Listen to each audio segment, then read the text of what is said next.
Well, welcome everybody to our very first podcast. This is what are we even going to call our podcast? The Keeping It Kissel podcast? That's a good question. Yeah. And I felt fine, and then he said everything's live, and it was like, and then everything went. I know. Everything you just actually seem disappeared nervous with right it. now. Yeah, it was weird. It went from like feeling totally fine and pumped to like, holy shit. Yeah.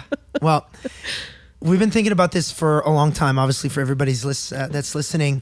I would actually say this is a lot more, the entire Keeping It Kissel brand was all Cecilia's idea. This is something that you've wanted to do forever, at least like 2-3 solid years of planning. Yeah, you're right, actually. And for me, all I wanted to do out of this whole deal was podcast. The reason why I wanted to podcast is because for those who don't know Cecilia, I mean, you know her on Instagram, but she is wise beyond her years. And Cece, like you are so magnetic.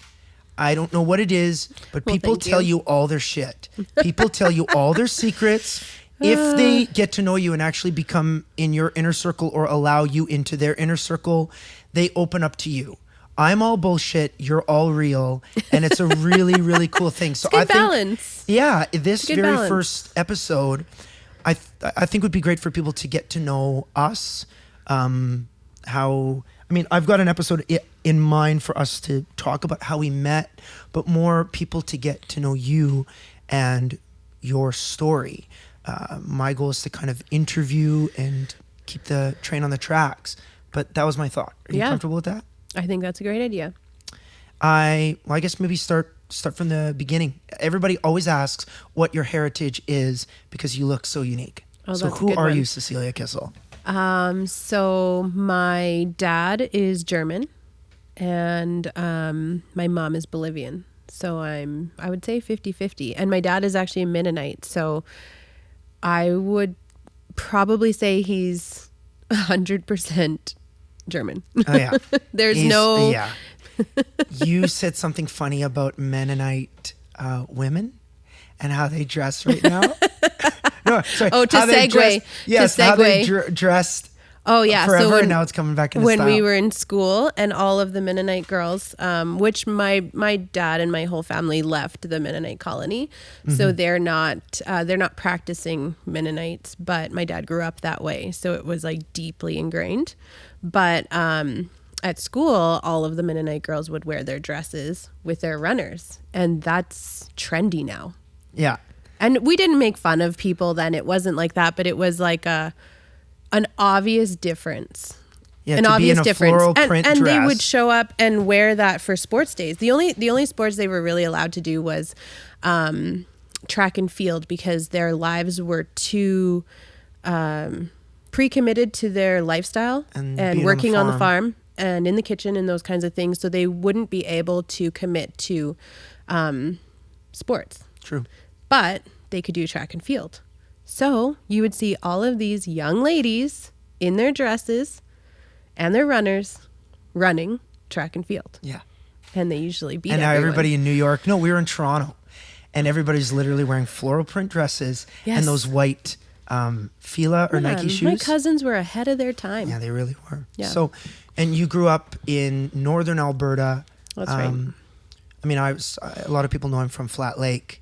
Just outside of St. Paul, Bonnyville area. Yes. But you and I met in Bonnyville. Yes. But you grew up in Hines Creek. Yes. I was born in Fairview, Alberta, but my dad's family all settled in Worsley, Alberta, which is even further from Grand Prairie. But then I grew up in Hines Creek. Yeah.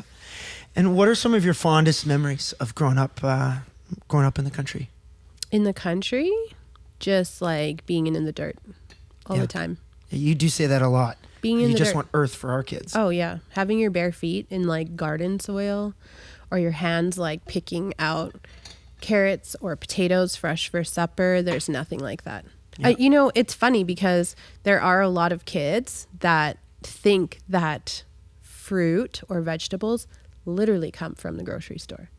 Yeah. But it's like, I feel so blessed to be able to teach the girls like that food comes from the planet and it's our job to care for the planet. For sure.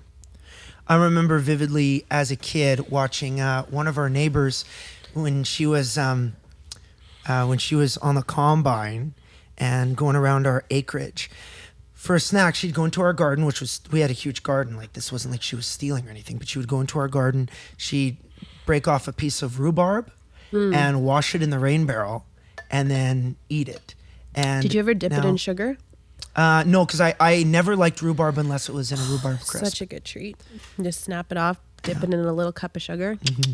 So good. Mima and Grandpa always had a great garden. Grandma Betty had an incredible garden. Rhubarb leaves are poisonous. Did you know that? I thought it was just poinsettia leaves. Nope.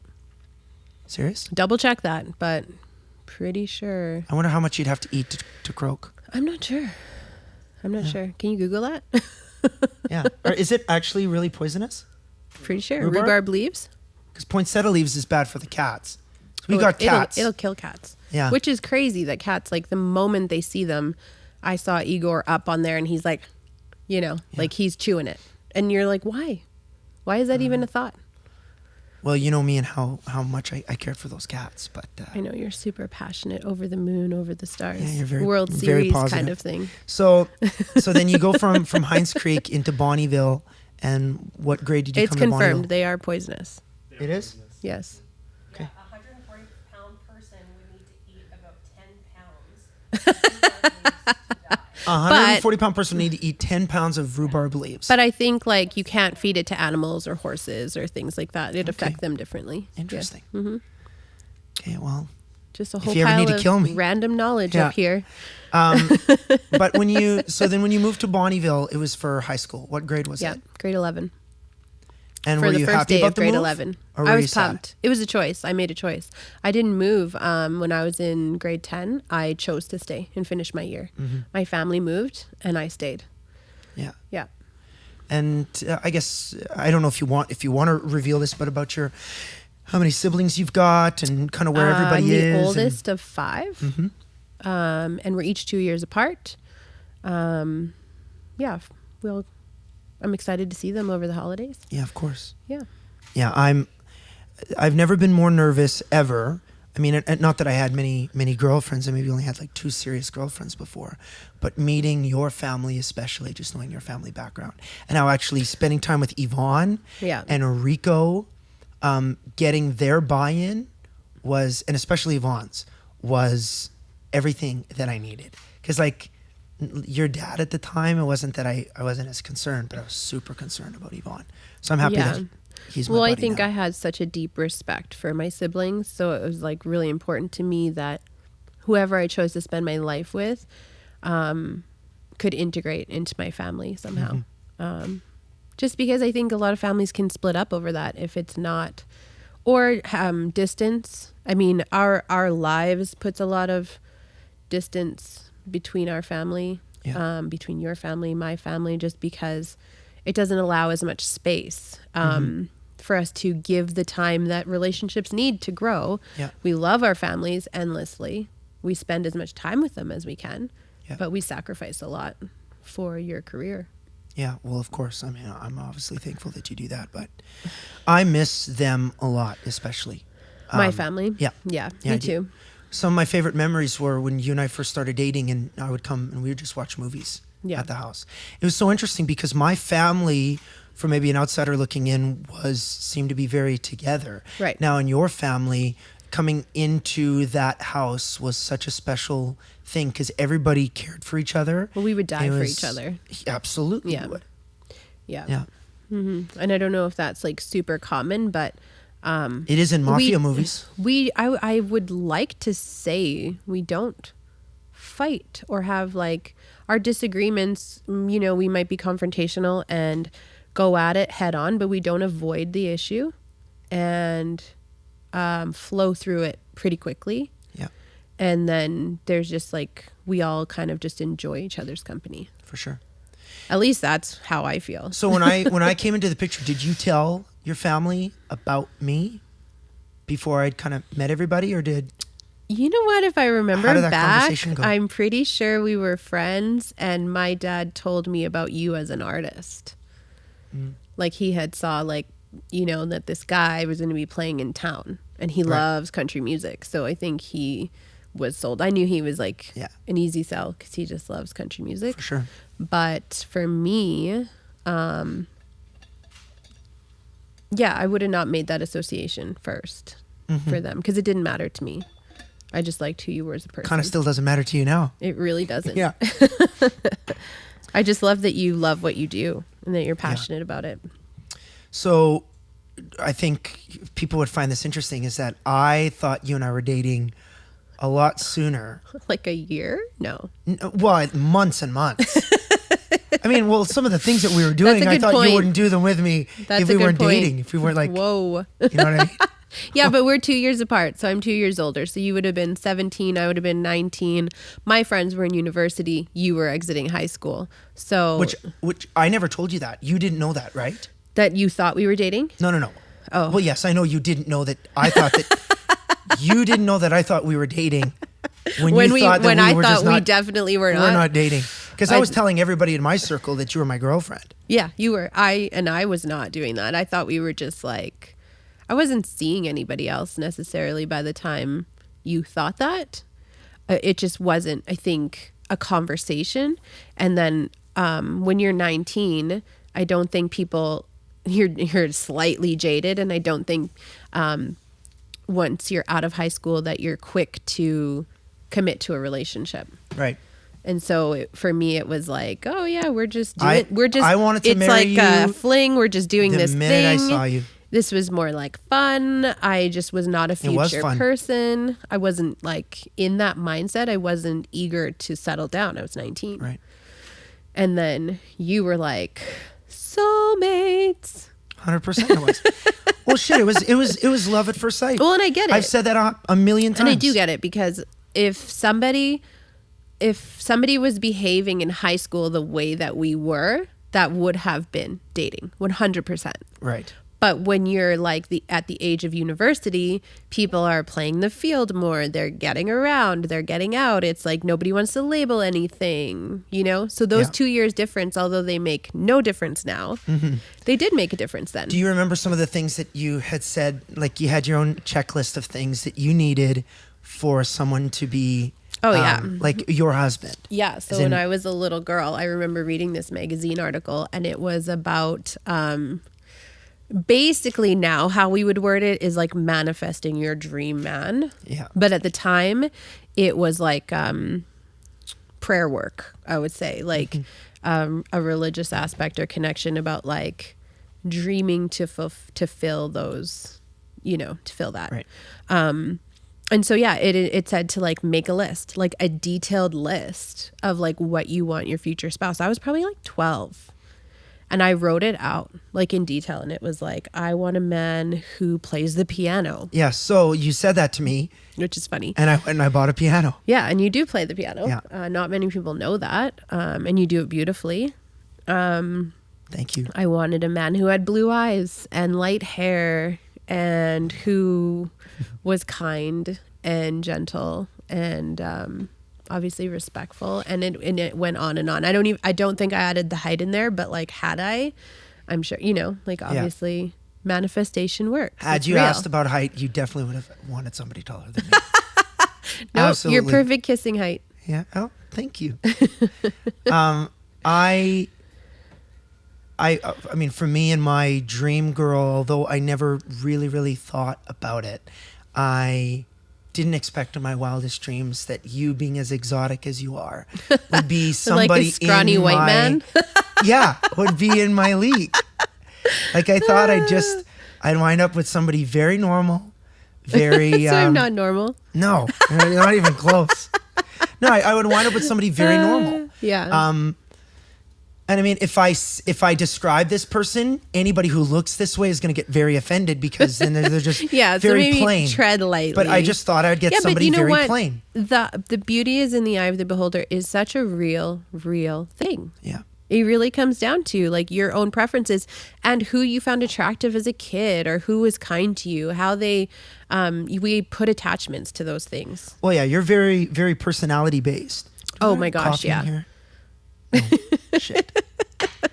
Anyways, for everybody watching, because this is a YouTube series as well, we've got some really killer stuff that Cecilia designed. Some exciting merchandise. Yeah. Be kind. It's just an important thing to read every morning. But do you want some water in there? No, I got some water here.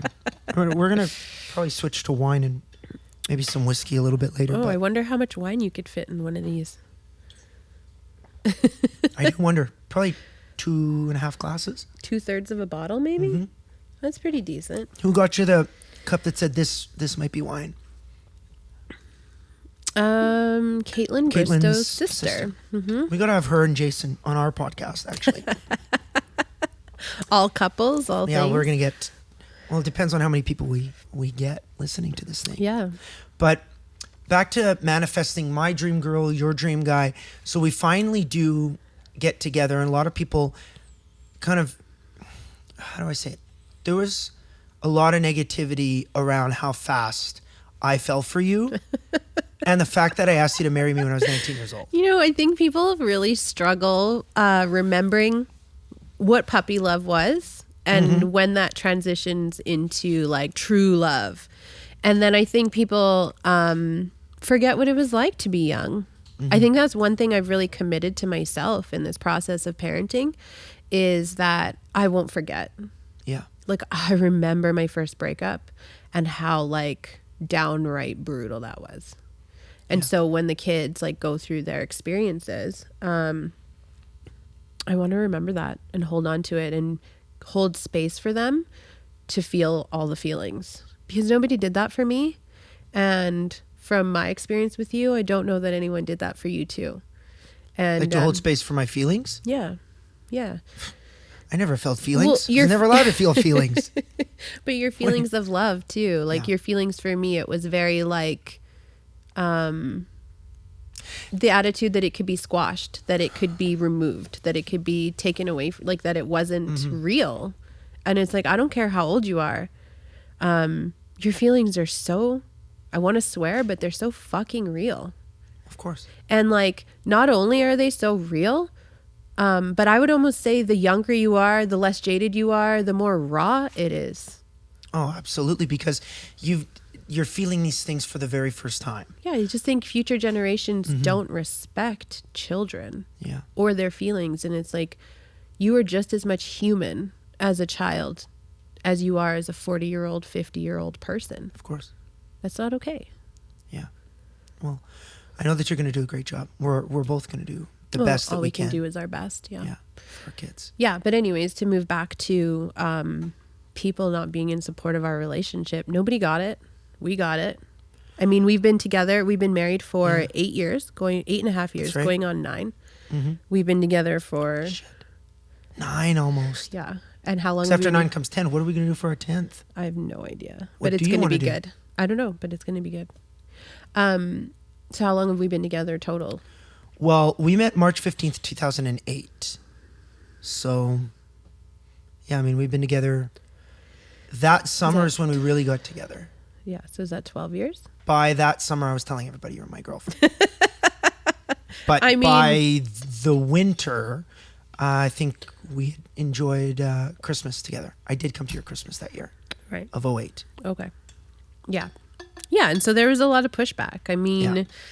I don't know if you'd ever been so serious about someone. I have no idea. Like, I don't know your history. No. I had 2 girlfriends in high school.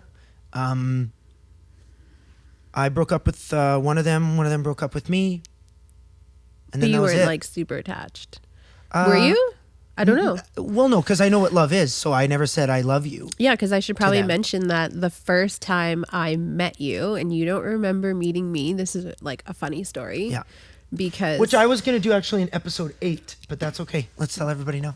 oh, whatever, it just came up. So, Yeah. I met you. You don't remember meeting me. We have a short story and a long story of it. It's funny because you People sat are out listening in to the the grass. podcast. That you tell the long version of it. So we sat out in the grass and like I went to, what was it? Centennial. Bonnyville was hosting a centennial for the province of Alberta. And you were 2005. performing, right? Yeah. You were performing. I didn't know that you were performing. I was just there with friends and you were friends with my friends. Right.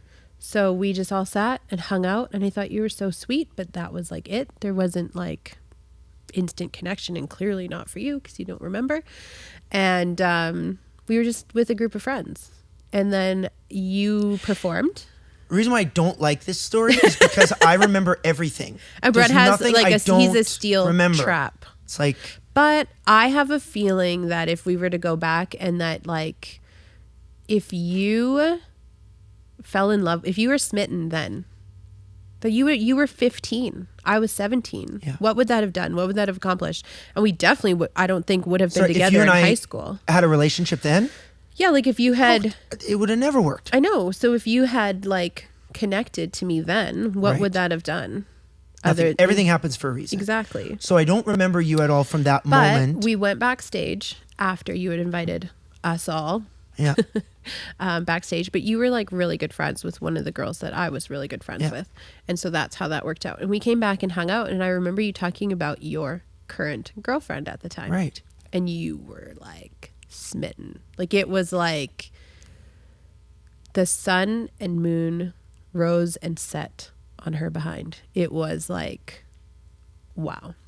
And it resonated with me because I had been dating guys that were like maybe jocks or jerks or whatever, and I just thought they would never, like, when they talked about women, it was like the ball and chain, the old lady, like it was very negative. Yeah. And you stood out to me in such a big way. And I remember thinking, I didn't think to myself like, oh, I want to be with that guy. It was like, I want someone like that. I want someone to talk about me that way when I'm not in the room. I want someone to swoon over me that way. Mm-hmm. And here we are. Yeah. Yeah. Well, I remember meeting you, I guess. Your to you it's first the second time. My first time, March Yeah. 15th, 2008. The Bonneville Ag Society or Pro Rodeo was bringing the chuck wagons into town. Yes. I know that you got the last pair of tickets. Yes. And so. And I went with the same friend. Yeah. Mm-hmm. So, yeah, I remember when you came in. Is this on TV? Can you see what I'm doing right now? That I'm massaging. That you're rubbing my feet. Yeah. So 2008, Bonneville, and they're bringing the chuck wagons into town. Yeah. And so I did the dance. Yeah. And Clint was in the Yeah, was and playing guitar, I Tony went with on a friend bass. to support her, actually. I didn't know you were playing. I didn't really like... Yeah. I I just- remember you were I thought wearing it was just a black dance. dress pants. Yeah. And like a slate silver gray. Like a metallic. Metallic, almost like a tube top Yeah. kind of thing. Strapless. Yeah, strapless. Top. Just unbelievable. You're tanned as could be. Holy Your smokes. beautiful green eyes. And I literally, it was like a Tom and Jerry or a Looney Tune episode. It was like with my eyes. Aruga. Peaceful, Easy Feeling. I'll tell everybody. So during the dance, I played Peaceful, Easy Feeling by the Eagles. And I sang the first part. I like the way your sparkling earrings lay. Yeah. Where was it? Against your skin so brown. Yeah. Beautiful song. And then I walked off the stage and I asked if Cecilia would dance with me. Yeah. And And he had his band continue the playing. band kept playing. And so at that point, it was a big risk. I talked to the guys about it, that I was going to do it. Before you did it. So like Before I at did, intermission in or the something? intermission. And because they kind of all dared me and they're like, yeah, it'll never happen. Right. Because you're way out of my league. I mean, I wasn't 18 That's yet. funny. And so, but you said yes. And I'm really thankful that you did. I mean, can't leave a guy hanging. I did have a boyfriend at the time. Oh, I know. Yeah. And he was super nice. So like I knew that he wasn't like a jealous type. I knew that it wasn't going to be like gossip this or that. Like he was a very chill person. Too chill. That's how it ended. Yeah. He didn't care enough, but you know. But it was that moment that was a huge turning point for me, because then we started Facebooking. Yeah, after you're right. that. Mm-hmm. And I just couldn't get enough of you. Yeah. So one of the greatest gifts that you ever gave me, I think it was for maybe our 5-year anniversary. It might have been my birthday. I don't remember when I got it, but you had printed off all of our Facebook letters. I did that? Yeah, it's in my office right now. Are you kidding me? There's probably 300 pages. Oh my God. Like it's a Did I massive staple novel. it together? Is it in a book? Like what did I tell me? What did I do? You wrapped it up all with like a burlap, like a string, Yeah. like those kind of string Yeah. things, and then you put it in a box with tissue paper all around it, and it was just every single one of our, basically like our love letters. I did not know that I did that. What? I don't remember doing that. Oh, I was so happy that you did it. That's so sweet. Yeah. Was it? So Did I I read give it through to you most when of I did that scrapbook? No, that scrapbook was way earlier. Way earlier. We should bring that on here one day. We should. It's so Yeah, good. it's still in Nashville. Yeah. But when you fast forward over the last 10, 12 years that we've been together, now doing this podcast, as we kind of wrap up this episode and how you grew up in Hinds Creek and Bonnyville, you and I met a little bit. And I think over the course of these episodes, we'll let people know more of our journey. Yeah, But for what are sure. some of the key things that you want people to get out of our story and the things that we're going to share? Is it just get to know us better because we've developed, I guess a fan base Yeah. of people who care about us and our journey? Or is there something deeper that you hope people will get out of this I think a few things. I think the biggest thing is like we all want to inspire others. Maybe we don't all, but I feel like our generation is like to initiate change and growth and, to just inspire someone would be just such a blessing. But furthermore, to connect with people in a way that if you're like drawn in to want to know more, or you have questions or things that we can shed light on, or if things that worked for us in our relationship are currently working, as parents, as, just human beings sharing this experience. I hope that anybody who listens to this, even though this is our very first one out of the gate, more of an introduction, I hope that we can find some topics. We can talk with everybody obviously on Instagram, Keeping It Kissel, or yours, Cecilia Kissel, mine, Brett Kissel, and say, if you want us to talk about something or you really want to know how we do this, we don't like to should on anybody. I know Lynette says that to us all the time. Not tell you what we think you should do, but just say, this is what we do. If it's going to help you, great. If it doesn't help you, that's fine. But I think that we could really help out a lot of other couples with some of the shit that we've been through, the struggles that we've had, and what we're doing with our kids. That sharing is caring. And I think that if you have time and energy to share with people, one of my favorite things about social media is people telling me their stories. Yeah. I find it so moving. And when people comment, I do my best to like a minimum like the comment once I've read it. So I do read every single one. And the ones that really move me, I respond back. But as we end, Cece, I want to just let everybody know what our mission statement is here. So Keeping It Kissel is a lifestyle brand focused on supporting and celebrating family, equality, and unity. Why those three pillars? So obviously family is the most important thing to us. Obviously before we had children, family was like meant a lot to both of us. But now that we have children, holy shit, like next level stuff. So anything we can do to support them and to teach them how to love and share and care and all those things. The second point you said? Equality. That's a big one. That's a huge one for me, which I'm sure we'll dive into furthermore, to be equal to your partner, to be equal as human beings. I don't care who you are. I don't care if you are the richest person on the planet, the most successful person on the planet. We all have the same heartbeat. We all have the same blood running through our veins, and we are all just people. And if we could just treat each other like we are equal, because we are, nothing makes you better than me, and nothing makes you less than me.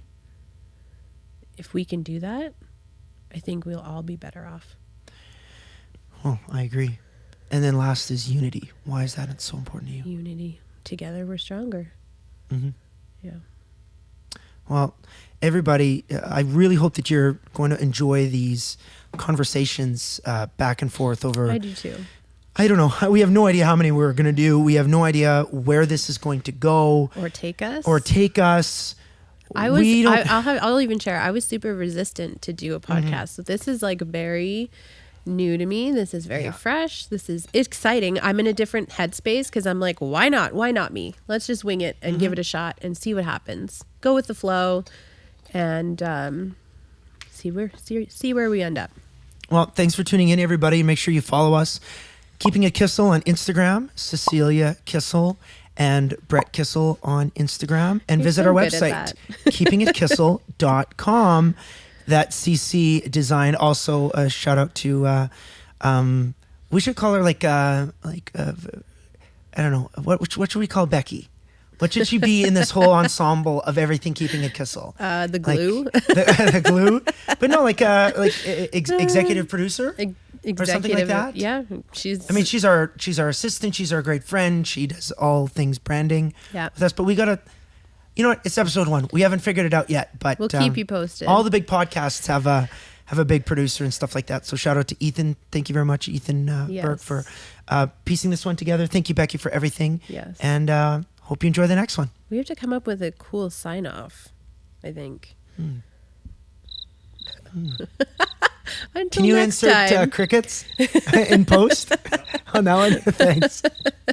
KeepingItKissel.com. We'll see you there. No, that sucked. Until next time. Until next time. What is it? I'll see you on the first. The first time. What is it? What does Bert say? See you on the first chance I get. First chance to see ya. See you on the first. None of it was good. No. We'll work on that, guys.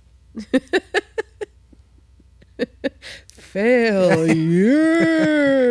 Okay, we love you. Bye. It ain't no secret. The secret to this smile, it ain't complicated. In fact, it's easy to describe the perfect start to the perfect day. I could say it in a couple words. This morning, having coffee with her.